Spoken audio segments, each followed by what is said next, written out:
After months of campaigning, it all comes down to tonight. The Iowa caucuses, the first in the nation. Iowa gets ready to make a decision, and KTIV brings you live Team 4 political coverage from caucus headquarters in Des Moines and sites right here in Siouxland. Decision 2020, the Iowa caucuses, starts right now. Live from Signal Hill, this is News 4 Live at 5. Decision 2020, the Iowa caucuses, on KTIV, Siouxland's news channel. The 2020 presidential election officially begins tonight. 3 Republican presidential candidates and 11 Democrats are vying for their party's nomination. Good evening, everyone. Thank you for joining us. I'm Stella Daskalakis. This is a special edition of News 4 Live at 5. There's a lot of excitement and uncertainty. Polls show it's a close race, and it's really anyone's night to win. For the Democrats, a strong finish tonight could catapult one of the candidates toward victories in New Hampshire, Nevada, and eventually the Democratic National Convention. With a crowded field, it's sure to be a competitive night. In Des Moines, there is a flurry of activity as news organizations from around the world gather to watch the returns come in. For the candidates, there is not much room at the top.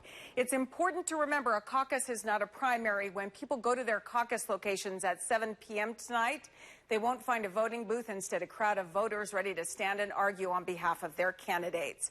We have all the angles covered with our Team 4 coverage. Matt Breen and Michaela Feldman are in Des Moines tonight, where the results are coming in. Matt is joined by Colin Dorsey. Emily Schrod and Jennifer Lenzini are in Sioux City, watching the local Republican and Democratic contests. Let's start with Matt and Colin.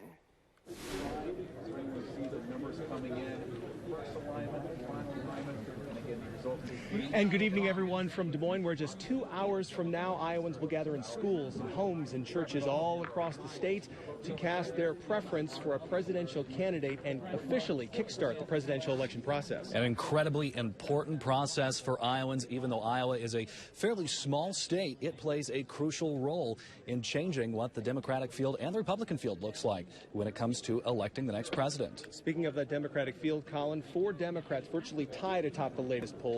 Joe Biden, Pete Buttigieg, Bernie Sanders, and Elizabeth Warren. They need to try to convince those undecideds out there to caucus for them tonight. And of course, in all, there are 11 Democrats on the ticket, and those not in the top 4 really having to work to garner that magic 15% to remain viable in the polls. Yeah, you talked to Tom Steyer earlier this afternoon. I spoke to the former Vice President Joe Biden this morning. In fact, the Vice President up before sunrise for that one-on-one interview, and he told me that he feels good going into tonight's Iowa caucus, but stopped short of predicting the outcome of the Iowa caucus tonight. Since the day he announced his candidacy, Joe Biden has said he is focused on restoring the soul of this country and also rebuilding the middle class. He insists this all comes down to someone who wants to lead the way. One thing Biden knows for sure, that person is not President Donald Trump. You see how he has divided the country, how he has alienated us from our friends around the world, how he's embraced dictators. I just think it's extremely, extremely destabilizing if he is elected for 4 more years. I think it's changed the nature of who we are as a country, or at least for the next generation. She's at 11%. And as Iowans caucus tonight, Biden wants them to keep 2 things in mind: to try to find a candidate who's able to unite the country, and also a candidate, in his words, that can bring us back from the brink on the world scene. Now, Biden believes he's the candidate that can do both. And he says if Iowans are out there and they prefer another candidate, they should caucus for them tonight.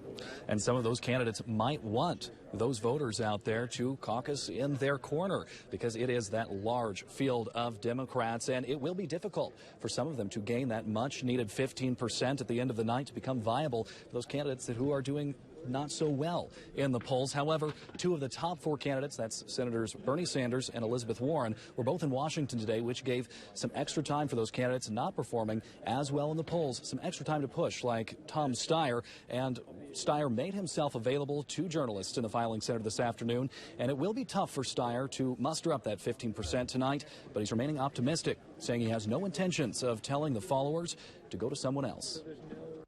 Look, all I've been focused on is doing as well as possible and seeing it, and we don't have any plans like that.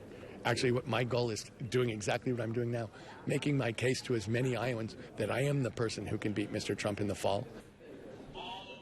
Others like Andrew Yang will be in the state this evening ahead of the caucus.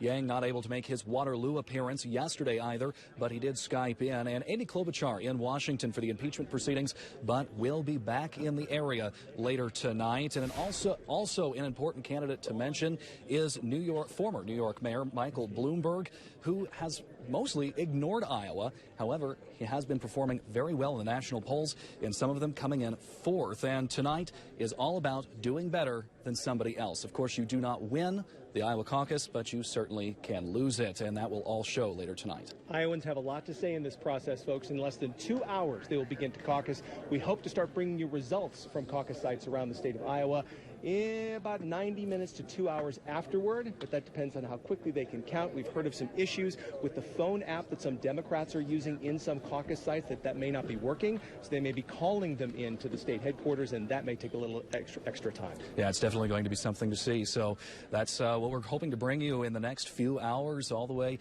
sometime probably into the very late evening. We'll be here running on caffeine and adrenaline. For Colin Dorsey, I'm Matt Breen, and we're live in Des Moines. Back to you. Matt and Colin, thank you very much. And as you just heard Matt mention, in 2 hours, caucus sites across the state of Iowa will officially open. Ahead of the caucuses, President Donald Trump's campaign held a press conference this afternoon. KTIV's Michaela Feldman was there and has more for us tonight. Michaela? Stella, today's campaign's name kept with President Trump's slogan back in 2016, Keep Iowa Great. Now, even though President Trump is the incumbent and likely to win the nominee here in Iowa, that doesn't mean he's slowing down. Several high-level surrogates spoke at this afternoon's event, including Donald Trump Jr., Eric Trump, and Laura Trump. They spoke about the importance of Iowa voters coming out and caucusing tonight. They say Iowans should remind their friends and neighbors of all the positives President Trump has done.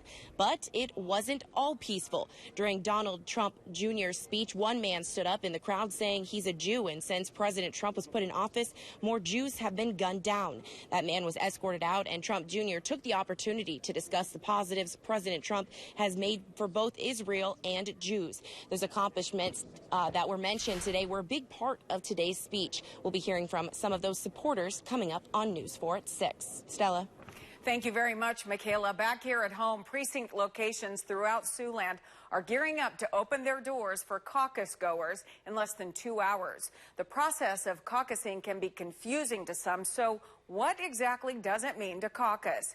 KTIV's Jennifer Lenzini is at one of the many Democratic precincts in Sioux City tonight to break it all down for us. Jennifer, how is caucus voting different from the typical primary vote? Yes, Stella, as you've heard throughout this broadcast and the weeks and months leading up to the big day today, there are a lot of Democratic candidates to choose from. That's 11 to be exact. Now, Democrats and Republicans, they caucus differently. Democrats, it's more of an open vote. So for comparison, during the primaries, you simply vote, whereas during the caucuses, you have a discussion and then you vote. So you physically vote with your body and you move to the part of the room where your candidate is being representative and you stand and show your support for them there. So after each campaign makes its pitch, the Democrats split into those groups. Those are called preference groups, which supports a specific candidate. But unless your preference group is made up of at least 15% of the people at the caucus, the group isn't viable. So that's 15% they need to make up in order to be viable. So if your group is not viable, then those supporters can choose to realign and support another candidate that is still viable. Now, the caucus officials expect this place to only get more crowded leading up to that 7 p.m. start time, and people are already starting to hear to set up and show support for different candidates. So I'll make sure to have the very latest tonight on News 4 at 6. Live in Sioux City, Jennifer Lenzini, KTIV News 4. We appreciate the information. Thank you, Jennifer. And for the first time, the Democratic Party in Iowa will report 3 sets of results, and there's no guarantee all 3 will show the same winner. Each set represents a different stage of voting in the caucus process. Taylor Vessel is standing by to explain. With each Iowa caucus and at each and every precinct, a candidate is looking for 15 support of the room, making them viable. This year, things are a little different. That threshold still exists. However, if someone joins a group in the first round that's viable, they are locked in, unlike past years where they could be swayed to throw support behind someone else. I spoke with a political scientist professor today who's curious if that could create a large uncommitted group, making campaign activists even more important. And then in the initial preference group formation, those who can generate enthusiasm in the room and persuade people to come to your group in the first instance, right? But then also during the realignment period. So if a group is not viable, they have a chance to realign and join some other candidate's group. This year we'll also get raw vote totals from the first and final rounds, which the campaigns could spin as success regardless of viability. And speaking of viability, no choice or uncommitted can also be viable. In fact, it happened in 1976 with President Jimmy Carter coming in second to uncommitted. And he is the man that many attribute to the popularity of the Iowa caucuses. So if a caucus goer tonight is nervous about being locked into a candidate too soon, they could just as easily be locked into the uncommitted category. Reporting in Des Moines, I'm Taylor Vessel for KTIV News 4. Stella, back to you. Thank you very much, Taylor. While Democrats get ready to caucus with 11 candidates, Republicans have a lighter ballot. KTIV's Emily Schrod is live at North High School in Sioux City, taking a look at the Republican side of the 2020 Iowa caucuses. Emily? Yeah, Stella, while the Democrats have a long list of people to choose from to caucus for, the Republican list is a short one. Just 3 candidates are on the ballot for the Republican Party, and that includes President Donald Trump, who has a sizable lead in the polls. As you just heard, Democrats have an open vote. For Republicans, on the other hand, the vote is a straw poll. This means you go to your caucus location and vote anonymously, similar to how you would vote in a general election. Votes are then counted, and winner takes all. If you're unaware of your caucus location, whether Republican or Democrat, you can go to KTIV.com to find out. We'll have more from this Republican caucus site here at North High School on News 4 at 6. Live from Sioux City, Emily Schrod, KTIV News 4. Thank you, Emily. And tonight we will have the vote totals as they come in, scrolling at the bottom of your screen. You will also be able to find them on KTIV.com.